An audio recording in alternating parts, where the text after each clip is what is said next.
이따금씩 훌륭하신 목사님들이 이런 이야기를 하는 걸 볼 수 있습니다. 교회가 뭘까?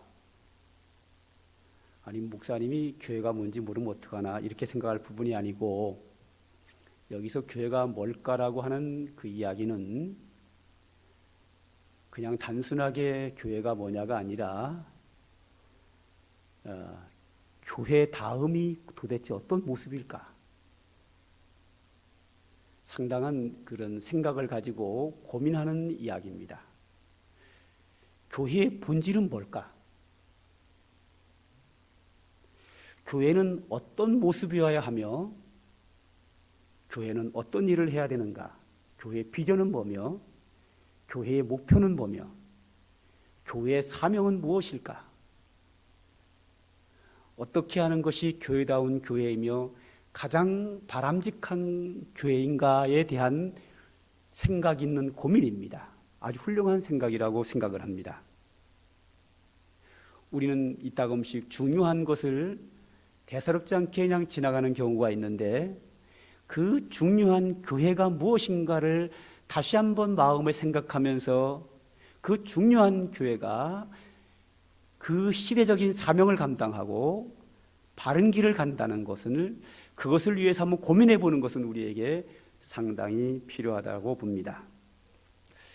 그래서 제가 시리즈로 하는 설교를 지난주로 마감한다고 했는데, 딱 마감하려고 하니까 그냥 하는 길에 그 소중한 교회가 무엇인가도 한번 생각해 봐야 되겠다고 해서 앞으로 여러 주간 이제 또 교회가 무엇인가를 좀 생각해 보려고 합니다.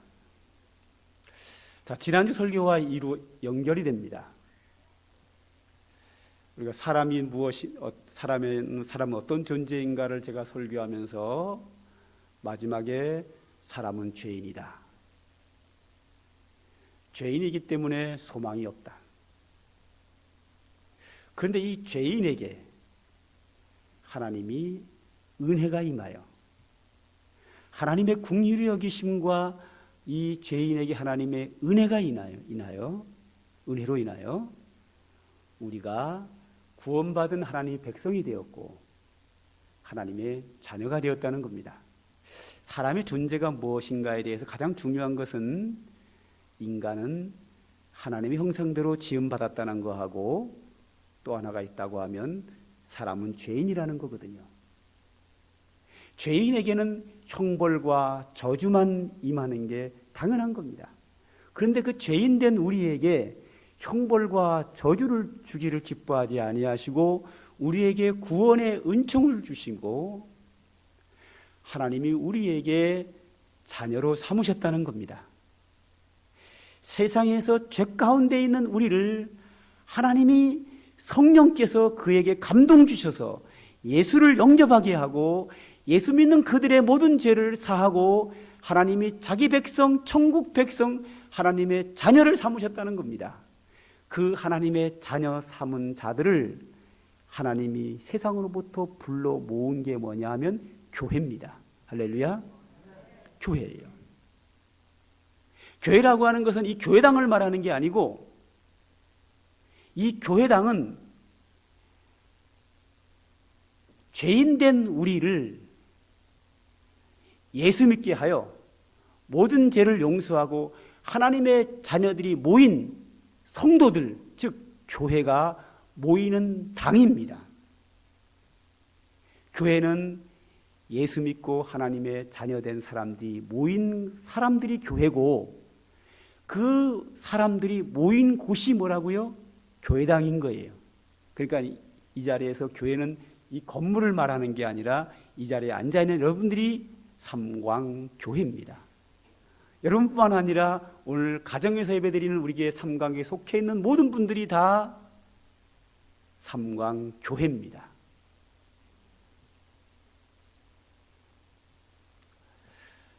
자, 오늘 이 얘기를 하려고 하는 것은 아니고 그 교회가 생기기 위해서 어떻게 해서 생기게 됐는가 하는 부분이 오늘 28절에 나옵니다.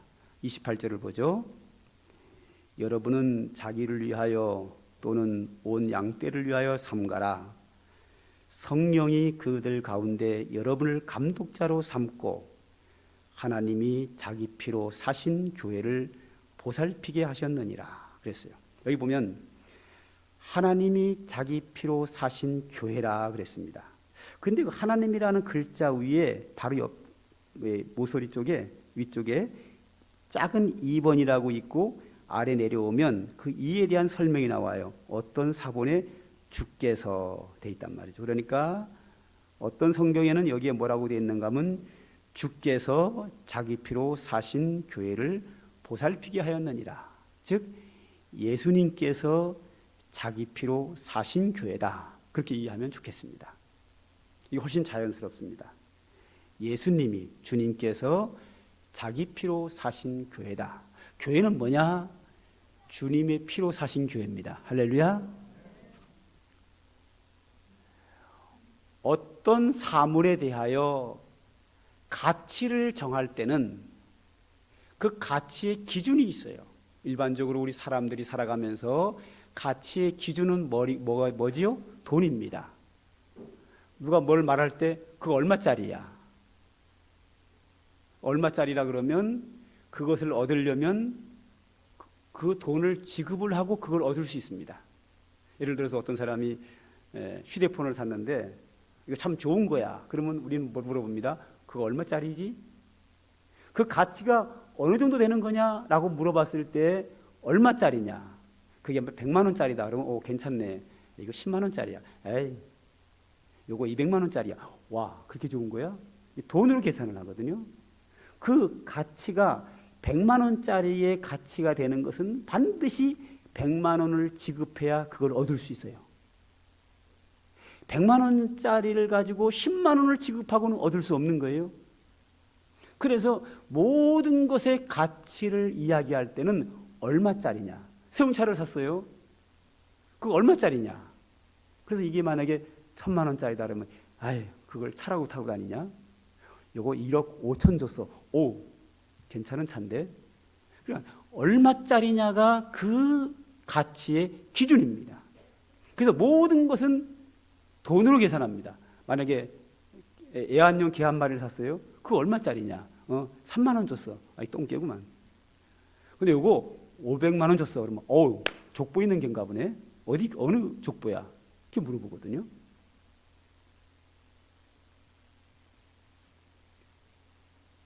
그런데 이 돈으로 그 가치를 계산할 수 없는 게 있어요. 그게 뭐죠?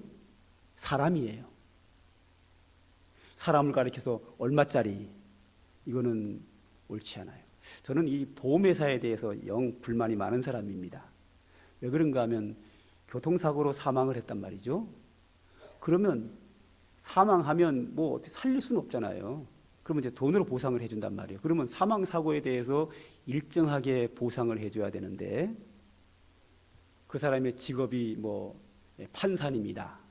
한 달 월급이 1,500만 원이다. 이러면 보상을 많이 해주고 뭐 한 달 월급을 뭐 200만 원 받는다. 이러면 보상이 적어져요. 그리고 80 먹은 연세 드신 어르신이 교통사고로 돌아가시면 보상금이 거의 없습니다. 조금밖에 안 나옵니다. 왜? 살 거 다 살았다 이거죠. 그러니까 지금 이 세상에서 사람을 돈으로 계산하는 것은 보험회사밖에 없습니다. 그 사람이 한 달 월급이 1,000만 원이냐, 2,000만 원이냐, 100만 원이냐, 아니면 직업이 없느냐, 노인이냐, 젊은 사람이냐, 이걸로 값을 매기면 안 되고, 사람은 존귀한 분들이기 때문에 사망사고에 대해서 살릴 수 있으면 최고 좋지요. 그러나 이미 돌아가신 분은 살릴 수는 없단 말이죠. 방법은 돈으로 보상할 수밖에 없는데 그냥 사망사고에 대해서 얼마를 보상을 해줘야지 한 달 월급이 얼마냐, 나이가 몇 살이냐를 계산해가지고 이것을 돈으로 계산해서 어르신들은 보상이 조금 나오고 젊은 사람, 직업이 좋은 사람, 많이 배운 사람 보상을 많이 해주고 이거는 난 잘못됐다고 봐요. 사람은 사람으로서 모든 사람은 존귀한 사람이기 때문에 가난한 사람이든 부자이든 상관없이 모든 사람은 하나님의 형상대로 지음받은 존귀한 사람입니다. 그래서 사람은 값을 매길 수가 없는 거예요. 다른 모든 세상의 것은 값을 매깁니다. 아산시의 가장 소중한 땅이 뭐냐? 이럴 때 신천탕이라고 그러거든요. 왜 그러냐면 한 평에 가장 비싸요, 여기가. 그러니까 땅이고 물건이고 짐승이고 모든 것은 다 값을 매길 수 있어요. 값으로 그 가치를 평가해요. 그러나 사람은 값으로 평가할 수 없어요. 사람은 하나님 형상대로 지음받았기 때문에, 존귀하기 때문에 사람이 사용하는 이 돈을 가지고 그 가치를 정할 수 없는 게 사람입니다. 그런데 그 사람 중에서 더 소중한 사람이 있어요. 그 사람이 뭐냐? 하나님의 자녀예요. 다 똑같은 사람이 아니에요. 하나님의 자녀가 있고 그렇지 않은 사람이 있어요. 모든 사람이 똑같지 않아요. 교회가 있고 교회가 아닌 사람이 있어요. 성도는 여기 뭐라 그랬어요? 주님이 자기 피로 사신 교회라 그랬어요. 하나님이 나를 자녀 삼으려고, 나를 교회의 회원되게 하려고 100억을 지급하고 했다고 하면 내 가치는 100억밖에 안 되는 거예요. 그런데 하나님이 나를 하나님의 백성 삼기 위해서, 하나님의 자녀 삼기 위해서 100억, 1000억, 100조를 지급한 것이 아니라 하나님이 자기의 독생자 예수 그리스도의 피를 지급한 거예요. 이 피는 하나님의 아들 예수 그리스도의 생명이에요. 우리를 얻기 위해서 주님이 돈을 지급했어요. 얼마를 지급했다고요? 주님의 생명을 지급했어요. 할렐루야. 주님의 피로 우리를 샀어요. 100억, 1000억, 100조를 주고 우리를 산 것이 아니라 주님의 피로 우리를 샀어요. 모든 생명은 그 피에 있나니, 피는 뭐예요? 생명이라 그랬어요. 생명을 생명으로 지급하고 우리를 사신 거예요. 우리가 얼마나 소중한가요?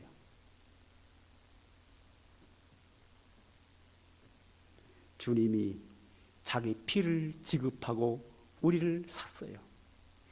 주님이 자기 피를 지급하고 자기의 생명을 희생시키고, 우리 예수님께서 자기 생명을 십자가에서 희생시키시고 그의 모든 생명의 피를 다 쏟으시고 나를 하나님의 자녀 삼으신 거예요. 여러분이 성도라는 것이 얼마나 소중한 것인가를 우리 자신을 알아야 돼요. 우리는 하나님의 형상대로 지음받았어요. 그러나 우리는 범죄해서 죄인 됐어요. 죄인 된 우리를 하나님이 버리지 아니하시고 우리를 긍휼히 여기셔서 주님의 피를 지급하고 주님의 생명을 지급하고 나를 하나님의 성도가 되게 했어요. 나를 교회되게 했어요. 나를 하나님의 자녀로 삼으셨어요. 할렐루야. 이것이 우리가 하나님께 받은 가장 큰 은혜예요. 피를 지급했어요. 피로 샀어요. 주님의 생명으로 우리를 샀단 말이에요. 저는 여러분들에게 자주 얘기했습니다. 교회는 너무 중요하다고. 내가 아무리 속상하고 아무리 억울하고 분통이 터져도 교회를 향하여 대항하지 마라. 벌 받는다 그랬어요. 벌 받습니다. 다른 내가 벌 받는 데 웬만하면 안 쓰거든요. 웬만하면 안 쓰는 게 아예 안 씁니다. 근데 딱 하나 쓰는 게 있어요. 뭐냐? 교회를 대항하면 벌 받는다. 이 말은 딱 한 번 써요. 다른 말 때는 말 안 쓰거든요. 그 이유가 뭐예요? 교회가 뭐라고요? 주님이 피로 샀어요. 예배당 건물은 우리가 몇십억 들여가지고 지었어요. 이건 별로 중요한 게 아니에요. 이거 뭐 불타버리면 뭐 새로 지으면 되고 없으면 뭐 천막 치고 예배 드리면 돼요. 이거 중요한 거 아니에요. 중요한 건 뭐예요? 여러분들이에요. 우리가 왜 중요하라고요? 하나님 형상대로 지음받았을 뿐만 아니라 피로 우리를 샀어요. 주님 십자가에서 나를 얻기 위해서 피를 지급했다고요. 피를 다 쏟으셨단 말이에요. 십자가에서.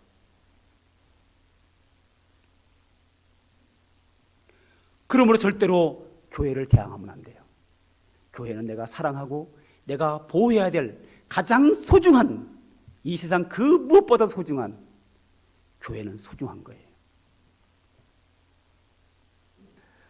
자, 교회가 이렇게 소중하기 때문에 우리는 어떻게 해야 되느냐 하면 교회를 보호해야 돼요. 다시 한번 볼까요? 28절이요. 마지막에 하나님이 자기 피로 사신 교회를 어떻게 했어요? 보살피게 하셨느니라. 할렐루야. 교회를 어떻게 했다고요? 보살피게 했다. 왜 보살펴야 되죠? 소중하니까. 이건 지금 누구한테 하는 얘기인가 하면 사도 바울이 이 교회를, 에베소 교회를 목회하던 사도 바울이 에베소 교회 장로들한테 하는 얘기예요. 바울이 하는 얘기가 너희들에게 장로 직분 왜 줬냐? 교회 보살피라고 줬다. 할렐루야. 교회가 왜 보살펴야 된다고요? 주님이 자기 피로 사셨어요. 주님이 생명을 내놨단 말이에요. 여기서 교회를 보살피라는 얘기는 뭐예요?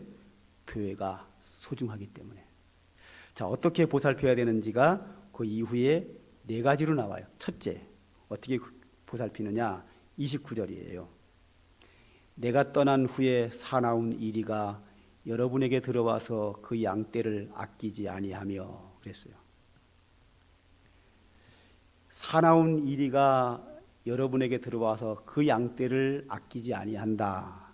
여기 사나운 이리가 뭘까요? 사탄이에요.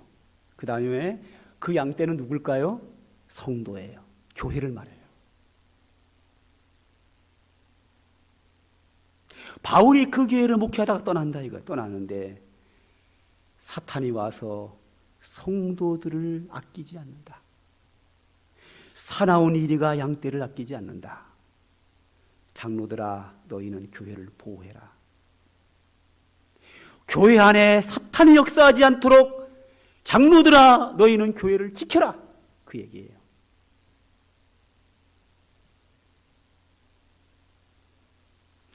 저는 여기서 우리 교회 2분 장로님에게만 해당된다고 보지 않아요.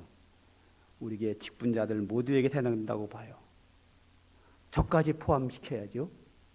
우리 모든 성도들은 교회를 지켜야 돼요. 누구로부터? 사탄으로부터. 할렐루야. 특히 직분자들은 교회를 지켜야 돼요.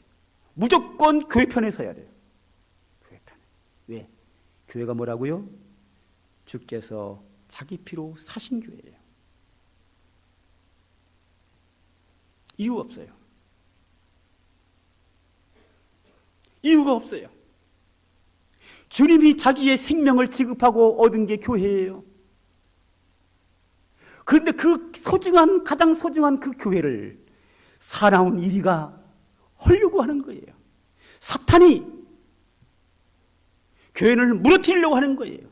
그러므로 직분자들은 사탄에 의해서 성도들이 신앙의 손해를 보지 않도록 지켜야 돼요.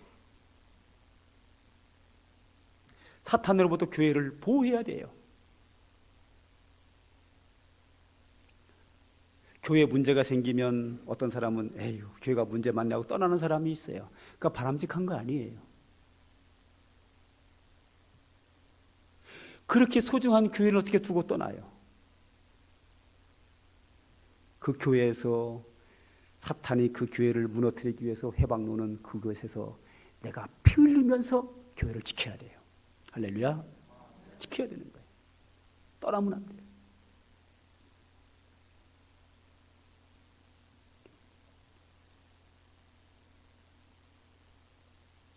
두 번째로 어떻게 교회를 보살피느냐?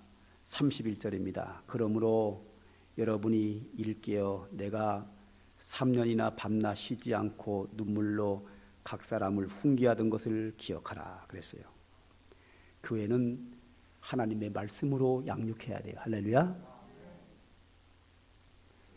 이 바울이 3년 동안 그 교회를 목회하면서 밤낮 쉬지 않고 눈물로 각 사람들을 훈계했다. 뭘 훈계했을까요? 하나님 말씀을 훈계했죠. 에베소 교회에서 바울이 늘 가르쳤거든요. 하나님 말씀은. 근데 그냥 가르친 게 아니라 뭐예요? 밤낮 쉬지 않고 뭘로? 눈물로. 그러니까 건성건성한 게 아니라 자기의 모든 정성을 다해서 자기의 심령으로 눈물로 헌신적으로 말씀으로 양육했다는 거예요. 바울이 목회자로서 성도들을 하나님 말씀으로 밤낮 쉬지 않고 눈물로 말씀으로 훈계했다는 이야기는 성도들은 담임 목사의 말씀으로 신앙이 성장되어야 되는 거예요. 할렐루야. 그래서 여러분들이 저한테 가장 요구하는 게 뭐냐? 목사님, 우리에게 하나님 말씀으로 잘 가르쳐 주세요. 이게 여러분들이 저한테 요구해야 돼요. 근데 요즘 시대가 너무 안 좋아요. 성도들이 목사에게 요구하는 게 칭찬해 주세요, 뭐 사랑해 주세요, 나 이뻐해 주세요. 수준이 너무 낮아요. 여러분이 저에게 요구할 것은 뭐냐 하면, 목사님, 나에게 하나님 말씀으로 바르게 가르쳐 주세요. 내가 순종하겠습니다. 나를 위해서 축복 기도해 주세요. 이거 두 가지만 나한테 요구하세요. 딴 사람보다 나를 더 인정해 주세요. 나를 더 이뻐해. 그러면 자기만 이뻐해주고 딴 사람 내비두면 어떡할게요? 그거. 차별도 하면 어떻게 그 목사, 그 정상적인 목사에 의해 내가 다른 사람보다 목사님의 사랑을 더 받으려고 하는 그 자체가 잘못된 거예요. 그러면 다른 사람보다 목사님 나를 더 사랑하면 딴 사람은 어떡할 거예요? 그러면 그 사람도 뭐예요? 주께서 자기 피로 사신 성도예요. 그런데 나만 더 사랑하고 딴 사람 덜 사랑하라 그러면 그게 돼요? 그게 말이 안 되죠. 여러분이 저에게 요구할 것은 딱 두 가지예요. 첫째, 나를 위해서 하나님 말씀으로 바로 가르쳐 주세요. 둘째로, 나를 위해서 기도해 주세요. 그거 외에는 요구하지 말아요.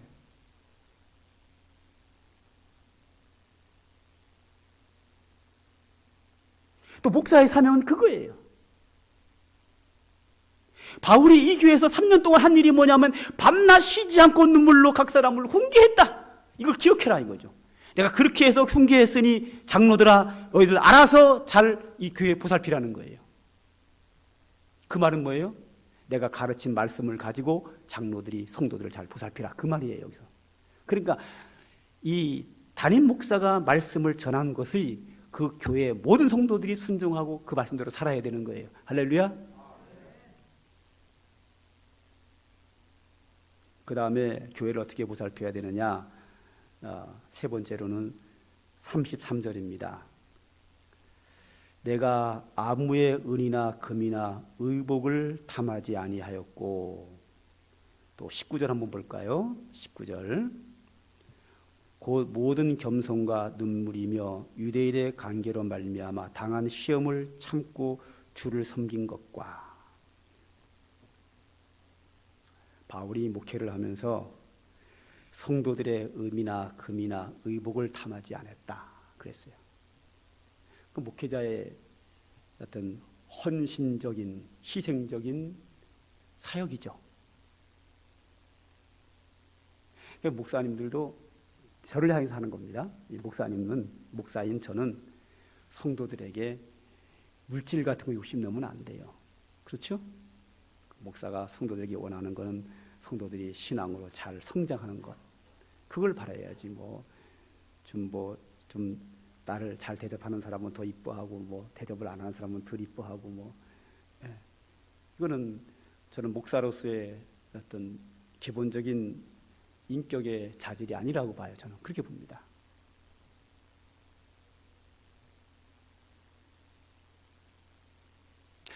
성도들이 물론 목사를 대접하면 감사하지요. 그건 서로 사랑과 정으로 하는 거예요. 그러나 그거를 목표로 뭘 한다, 뭘 탐낸다 이러면 이거는 목사로서의 모습이 아니에요.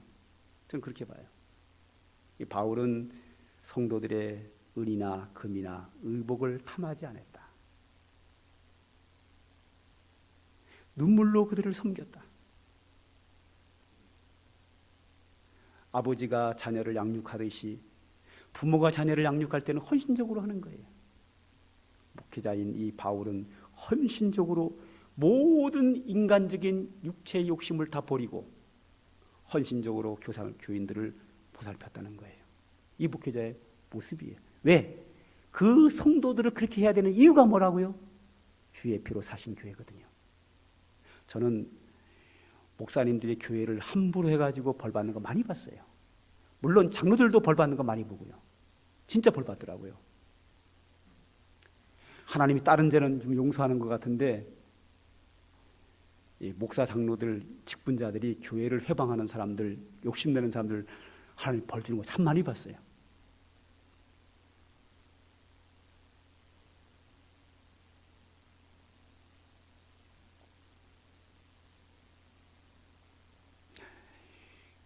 교회가 소중하기 때문에 자기 욕심을 버리고 헌신해야 되는 거예요. 희생하는 거예요. 그 가장 모범을 보여야 될 사람이 누구라고요? 담임 목사. 그리고 누구라고요? 장로님들. 그리고 직분자들.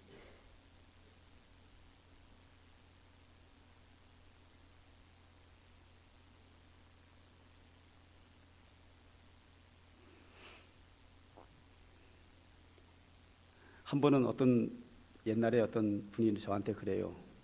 목사님, 우리 교회에서 오랫동안 있으면서 많이 헌신한 사람을 목사님이 더 생각해 줘야 되는 거 아니냐 그러길래 저는 그렇게 안 합니다. 저는 오래된 사람이나 새로운 성도나 똑같이 다 대합니다. 그랬더니 되게 서운하더라고요. 결국 떠났어요. 그래가지고 서운해가지고.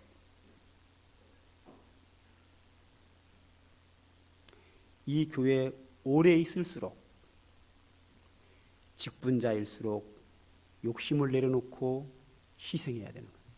교회를 위해서 헌신해야 돼요. 난 이 교회에서 이만큼 헌금을 했고 이만큼 일했고 우리에 온 지가 이만큼 됐으니 목사님 나를 이만큼 대접해 줘야 된다? 아니요. 그건 아니에요. 교회는 하나님께 은혜 받으려고 나오는 곳이고 헌신하려고 나오는 것이지 권력 행사를 하기 위해서 나오는 데가 아니에요. 교회는 폼 잡는 데가 아니에요. 은혜 받고 헌신하고 두 가지만 하면 된다고 그랬죠. 제가 늘 강조하는 거죠. 교회는 은혜 받고 헌신하는 거 두 가지만 해야지 폼 잡고 대접받으려고 하는 것은 이 교회가 하는 데가 아니에요. 대접을 받는다고 누가 받아야 되죠? 새신자. 새신자는 대접을 받아야 돼. 그래야 그 사람들이 교회 나오고 믿음 생활 잘할 거 아니에요. 우리 집에서도 갓난 아기는 보살펴 주잖아요. 온 식구가 다. 그죠? 갓난 아기는 온 식구가 다 보살펴 줘요. 안 그러면 그 아기가 못 살아요. 성장을 할 수가 없어요. 온 식구가 매달려서 아기한테 다 집중하는 거예요. 씻어주고 먹여주고 입혀주고 보살펴주고 다 해주는 거예요. 마찬가지예요. 교회는 그래요. 새신자는 갓난 아기예요. 그에게는 은혜를 사랑을 베풀고 보살펴주고 사랑해주고 다 해줘야 되는 거예요. 온 교회가 집중해야 되는 거예요. 그리고 나머지 교인들은 다 헌신하는 거예요. 은혜 받고 헌신하고 두 가지만 하면 돼요. 대접은 누가 받고요? 초신자만 대접받는 거예요. 새신자만 대접받는 거예요. 교회는.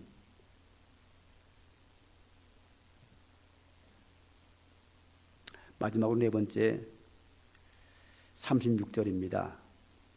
제가 36절부터 8절까지 38절까지 읽을게요. 이 말을 한 후 무릎을 꿇고 그 모든 사람들과 함께 기도하니 다 크게 울며 바울의 목을 안고 입을 맞추고 다시 그 얼굴을 보지 못하리라 한 말로 말미암아 더욱 근심하고 배에서 그를 전송하니라 그랬어요. 이제 마지막 인사를 하면서 목사하고 장로들하고 서로 함께 기도하고 목을 안고 끌어안고 우는 거예요. 왜냐하면 바울이 지금 이제 에베소 교회를 떠나가지고 예루살렘의 박해가 심한 곳에 가서 복음을 전하러 이제 떠난단 말이죠.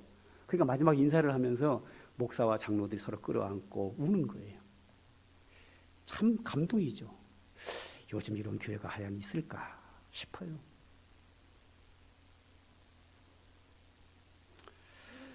이 36절에서 38절에서 우리에게 주는 교훈이 뭐냐면 목사와 장로는 한 팀이다.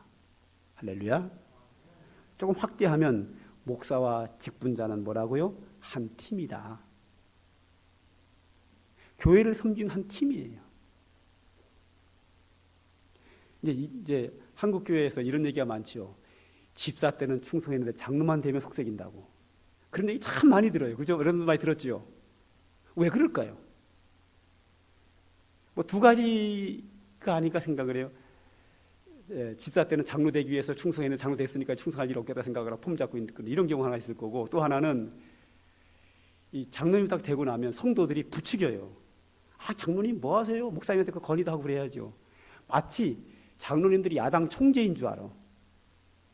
교회는 여당 야당이 없어요. 제가 옛날에 천안 중부교회 임직시대 가가지고 설교하면서 그랬어요. 제가 교회는 야당이 없다. 왜 성도들이 장로들을 부추겨서 야당 만들려고 그러냐고요. 목사님한테 무슨 얘기 하라 그래고 막. 아니, 장로가 성도들의 말 듣고 목사한테 대항하는 게 장로인가요? 그럴 거면 장로 뭐하러 세워요? 아닙니다. 장로와 목사는 서로 손잡고 교회를 섬기는 거예요. 할렐루야. 한 팀이에요. 교회는 야당이 없어요. 교회 야당은 사탄이에요. 교회 야당은 사탄이에요. 야당이 없어요. 교회는. 세상 정치에는 여당 야당이 있지만 교회는 없는 거예요. 존재해서는 안 돼요. 이거는.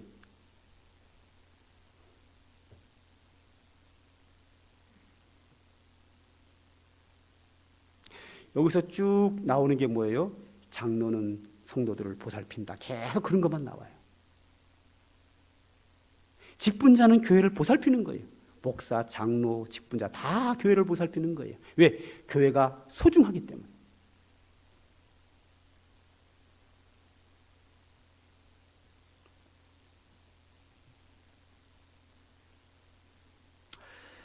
자, 오늘 설교를 여러분들이 가슴에 잘 새겨놔야 합니다. 다시 한번 정리하죠. 너무 중요하니까. 교회는 예수님의 피로 샀다. 할렐루야. 그러므로 지구상에서 가장 소중한 것은 뭐라고요? 교회다. 나는 교회의 하나다. 할렐루야. 그러므로 교회가 너무 최고로 소중하기 때문에 교회는 뭐 해야 된다? 보살펴야 한다. 할렐루야. 오늘 여기서 4가지 보살피라 했어요. 어떻게 보살펴? 첫째로 사탄으로부터 보호해야 된다. 두 번째로 말씀으로 양육되어야 된다. 세 번째로 교회를 위해서 내가 헌신하고 희생해야 된다. 마지막으로 담임 목사와 장로, 직분자들은 한 팀이다. 할렐루야. 꼭 기억하셔야 합니다. 꼭 기억하셔야 돼요. 제가 앞으로 몇 주간 더 이 교회에 대해서 이렇게 본질에 대해서 좀 설명을 할 텐데요.